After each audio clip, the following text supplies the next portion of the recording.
Figuring out how to pose people when you get started in wedding photography can be kind of tricky. So today I'm going to share with you my 7 favorite poses for couples that I use all the time. The first pose that I'd like to talk about is what I call the classic pose. This is the pose that most people think of when they think of wedding photography. In this pose, the couple is standing side by side, close to each other. Usually I ask the groom to put his arm behind the bride and his other hand in his pocket. And the bride could be holding flowers, or she could have her hand on his chest, which is a nice option. This might not be the most exciting pose, but it is important.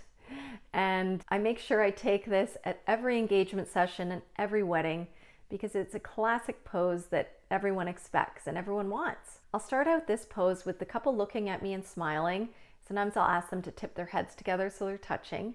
And I make sure to take this pose both in full length and in 3/4. I'll also do horizontal and vertical. So I just try to get every option I can with this pose. After I have that pose, I'll start asking the couple to interact with each other. They can look at each other. They could look different ways. One could look at each other. One could look at the camera. One could give the other one a kiss on the cheek, or they could go in for a kiss. It's just nice to get lots of variety while they're in that pose. If I have time, I'll do this type of pose with 2 different backdrops and 2 different scenarios so that when the couple receives their gallery, they'll have this type of pose with 2 different background options, so they'll be able to choose which one they prefer. The next pose I'd like to talk about is chest to chest. This is a pretty easy pose and it's easy to describe to people, which is great. It can also be switched up a lot, so you can have lots of variety in the final images. So in this pose, I'll ask the couple to turn towards each other and press against each other. Sometimes I find their feet are really far apart from each other. So if that's the case, just ask them to walk in a little closer to each other. The bride could hold a bouquet in this photo to add some color. She could also hold the bouquet. Sometimes I ask the bride to hold the bouquet in her back hand and put it up on top of the back of the groom, and you can have some color that way. A good tip is to keep the bride on the right side of the frame. That way she can put her ring hand up on the groom's chest and you can see the wedding rings. If the groom's a lot taller than the bride, you can ask the bride to rest her head on the groom's chest. Once I get them into place, I'll ask them to look in different directions. So they could start out looking at the camera, look away from the camera, look at each other, look into the distance. There's all kinds of options. They can also go forehead to forehead if they're similar heights, or the groom could have his forehead on the bride's temple and the bride could look towards me or off in the distance. Also, if the bride has a veil, I love to do a veil toss when they're in this pose. So I'll get either the maid of honor, sometimes if she's around, I'll get the maid of honor to go grab the veil, lift it up, and then I'll count to 3, 1, 2, 3, and ask the bridesmaid to let go of the veil, and she'll run out of the frame and I'll quickly take a bunch of photos. The next pose is what I like to call the bear hug. In this pose, I like to have the groom in the back and the bride in the front. And as a photographer, you could either shoot right in front of them, or you can move your position so you can get more of like a side view of them. So whenever I pose them, I always make sure you can see the groom. So sometimes I'll have to ask him to come out to the side a little bit. And then I usually ask the groom to put his arms up and over the bride's collarbones. And then once his hands are there, the bride can grab his arms, and that way you can see the rings, which is really nice. One thing I try to avoid in this pose is I try to avoid having the groom grab around the bride's stomach. I find that looks a little bit more maternity, so I save that for the maternity sessions. The next pose is the reverse bear hug. So in this pose, I usually get the groom in the front and the bride in the back. So I'll usually do this from a side view, so I can see the sides of both the bride and groom. And the groom can have his hands in his pockets. I find that works well. And then the bride can come up behind and she can place her hand on the groom's shoulder, and then she can lean onto the groom's back. And then the groom, I usually ask him to look off into the distance, so that kind of like a model pose. So he can look off into the distance while the bride is getting kind of cozy behind the groom. Once I have them set up, I also ask the groom sometimes to look behind his shoulder, trying to see if he can see the bride.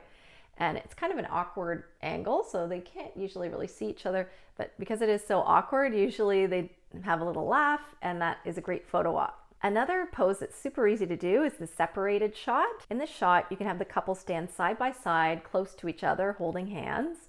And then you could have them not holding hands, and then you could increase the distance of them, so still standing side by side. Also, sometimes I'll have one in the foreground and one in the background. That's a nice variation on this shot.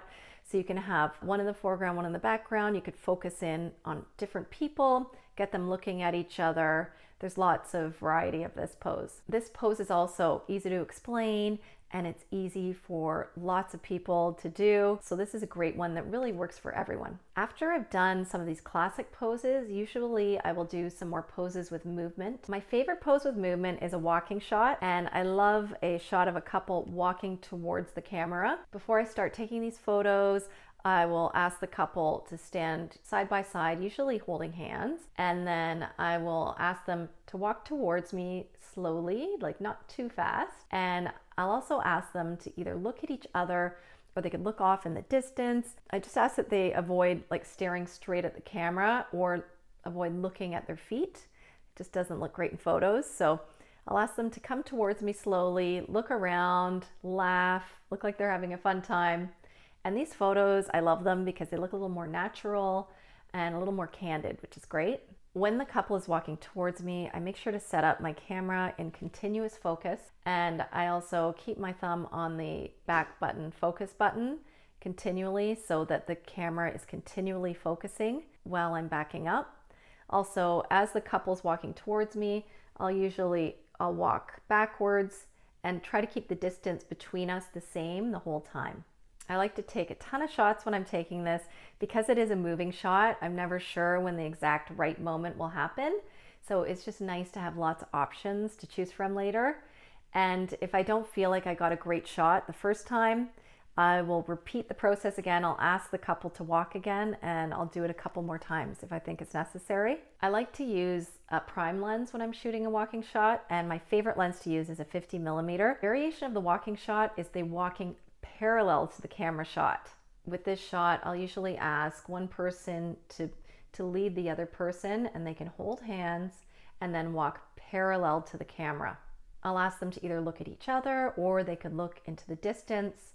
I'll keep asking them to switch it around as they walk parallel to me.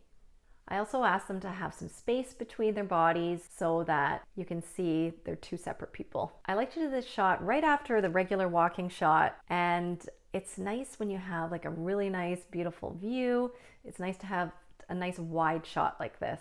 Again, this is a shot that is a little bit trickier to focus and to nail it. So I make sure I do it. I ask the couple to do it a couple of times, and I will keep shooting a lot so that I have lots of images to choose from. Another shot with motion is a twirl. I like doing this shot after the couple's warmed up with some other shots. I'll ask the groom to twirl the bride and not go too fast. I'll make sure to focus carefully, and then I'll compose the shot however I would like it.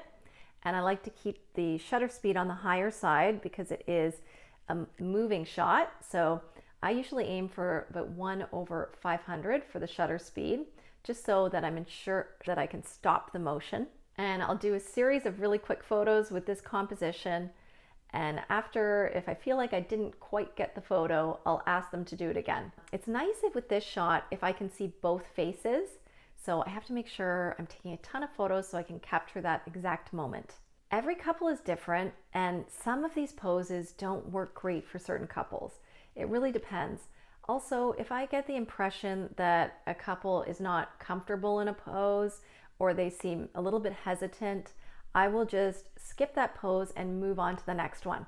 With each of the poses, I'll ask the couple to get into the pose, and then I'll adjust certain things to make sure everything looks good. And also I'll keep asking them to make adjustments so that we can get a variety of photos in their final gallery. Also, once they're in a pose, I'll switch up my lenses, I'll switch up cropping, and I'll switch up my angle. Little adjustments can end up making a big difference. Those are my 7 go-to wedding poses. I hope this was helpful to you. If you would like to see more videos like this one, please hit the like button and please subscribe to my channel for more content.